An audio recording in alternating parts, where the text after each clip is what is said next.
The sky over Earth darkened in a way that had never been seen before. It was not a storm nor an eclipse.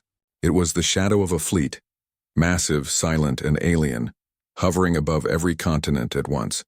Cities froze in confusion as people stared upward, their eyes reflecting ships that stretched for miles, sleek and impossible in design. The first message came not with weapons but with words carried by a signal no human technology could block. Tribute.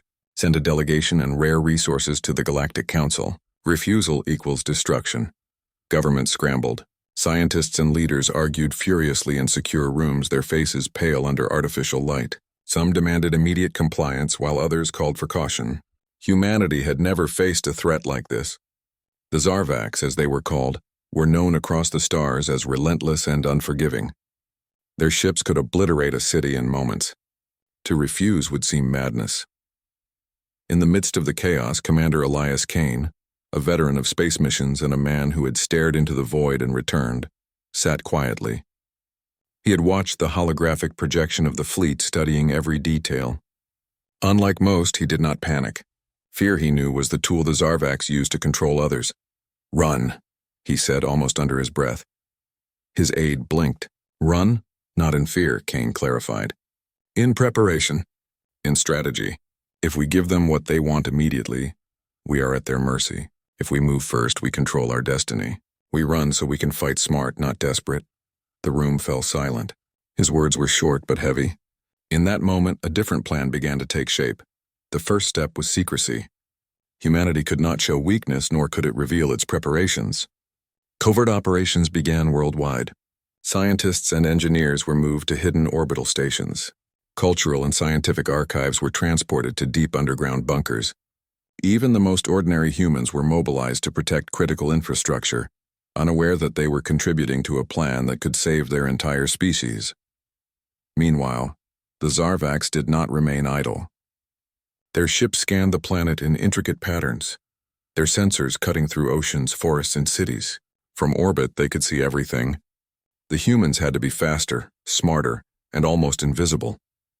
Kane and his team designed improvised evacuation vessels, small, fast, and able to slip past the sensors that no one else had thought to deceive. They practiced stealth maneuvers over and over, mapping escape routes that twisted and curved unpredictably. Each move had to be calculated, precise, and coordinated across continents. In the halls of power, arguments raged. Some leaders accused Kane of recklessness. "We cannot fight them," they said. "We are only humans." "We will die." "Die doing nothing or live by using our minds?" Kane shot back. "We are not powerless. We have creativity, intelligence, and determination. That counts for more than they think." Outside, ordinary people watched the sky, unsure what to believe. Children pointed at the black silhouettes of alien vessels. Adults whispered theories of war, surrender, or annihilation. Across the world, a shared tension bound humanity together. Never before had the species faced such a threat, yet never before had it needed unity so desperately. Time passed, though it felt like hours in some places and days in others. Then the first sign of trouble arrived. A Zarvax scout ship descended near one of the orbital stations. It was silent, deadly, and efficient, with instruments probing for hidden activity. Kane's heart beat faster than usual, but he kept his voice calm over the communication channel. "Status report." "Nothing detected yet," replied Lieutenant Maravos, the officer in charge of the orbital station. "Sensors are showing minor fluctuations. Could be atmospheric interference or space debris." "Good," Kane said. "Keep it that way. No one engages. Stay hidden until we give the signal." Even as they moved, the humans faced unexpected challenges. One of the evacuation vessels malfunctioned and tumbled in the atmosphere, sending sparks and alarm signals. Kane made a quick decision.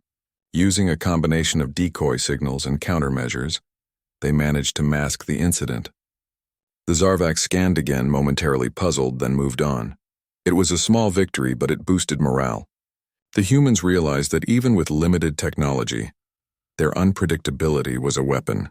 The Zarvax expected fear and compliance. They did not expect strategy, creativity, or the courage to run intelligently rather than blindly. In the control room of Earth Central Command, Kane addressed his team. "This is only the beginning. They think they have already won because we are outnumbered and outgunned. But they do not understand what humans are capable of.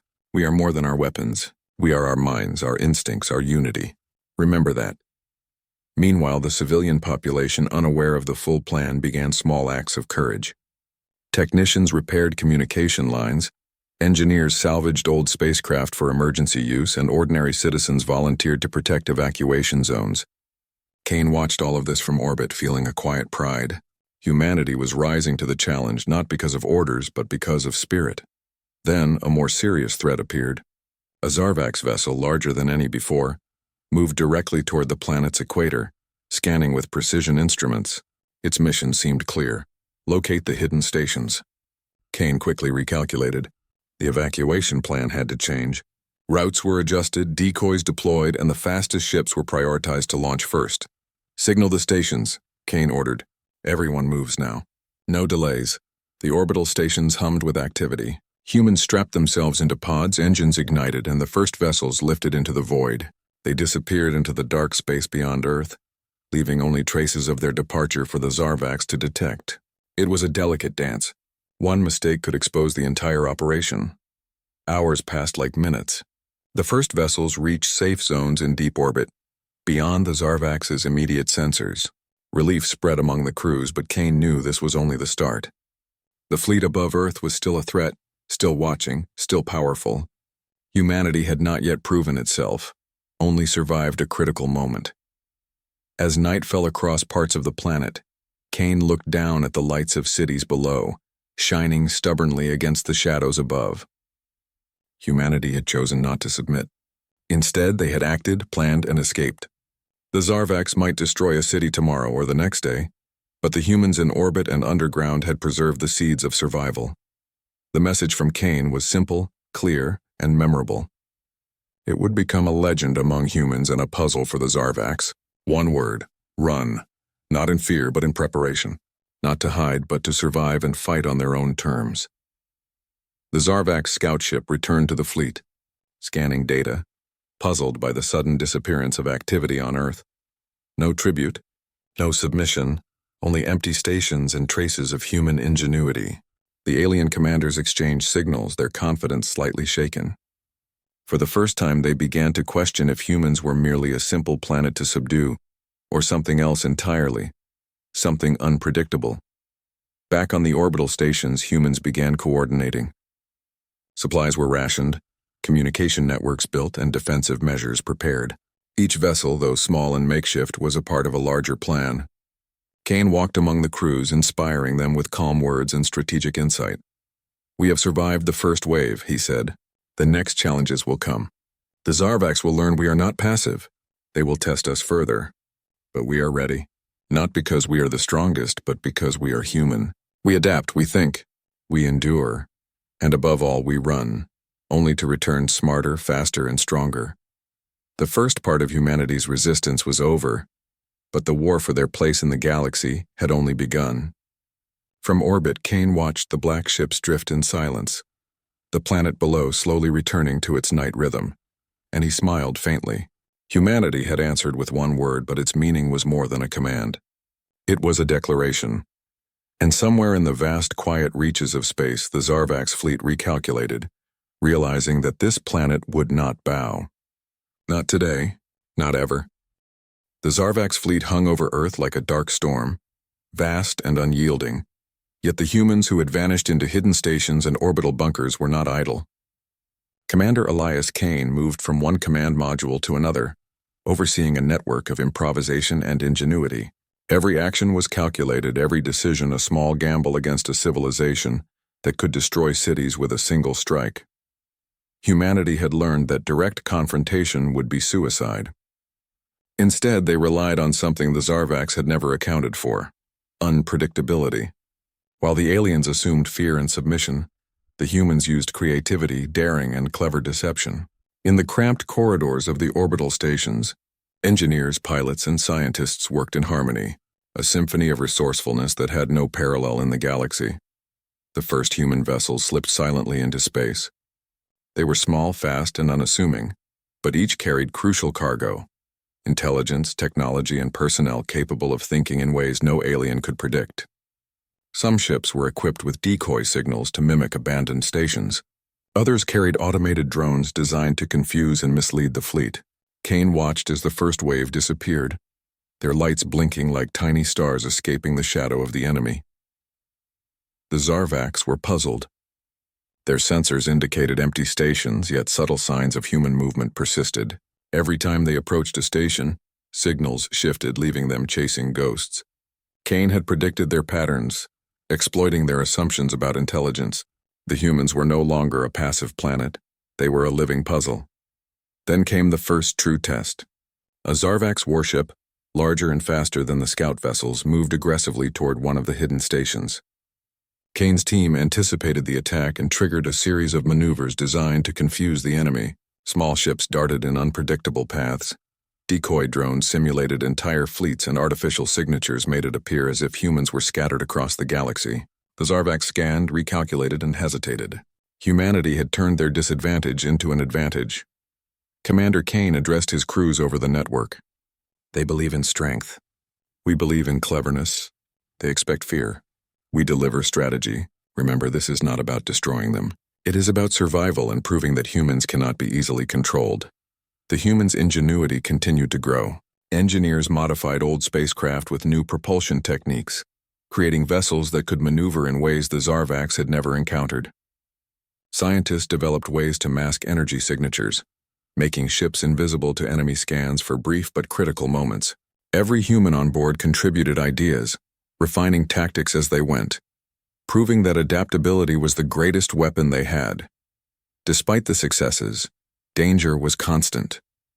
The Zarvax launched reconnaissance missions probing deeper, testing human reactions. On one occasion, a human squadron was nearly cornered in a gravitational field near the moon. Kane's team devised a desperate plan, using the moon's orbit to slingshot their ships in unexpected trajectories, leaving the aliens stunned and confused. The humans emerged unharmed, their reputation in the eyes of the Zarvax growing. As the days passed, communication with Earth continued through secure channels. Civilians on the planet participated in small but critical acts of resistance, repairing satellites, maintaining power grids, and preparing supplies for potential evacuations. The planet was alive with effort, a unified organism working in secret. Kane knew that the morale of the people on Earth was as important as the success of the orbital missions. Every human contribution strengthened the whole, proving that unity and courage could match raw firepower. Then the Zarvax made a significant error. Believing humans to be scattered and uncoordinated, they deployed a massive strike near one of the largest cities. Kane had predicted the move. Using decoy vessels and automated signals, he lured the fleet away from populated areas.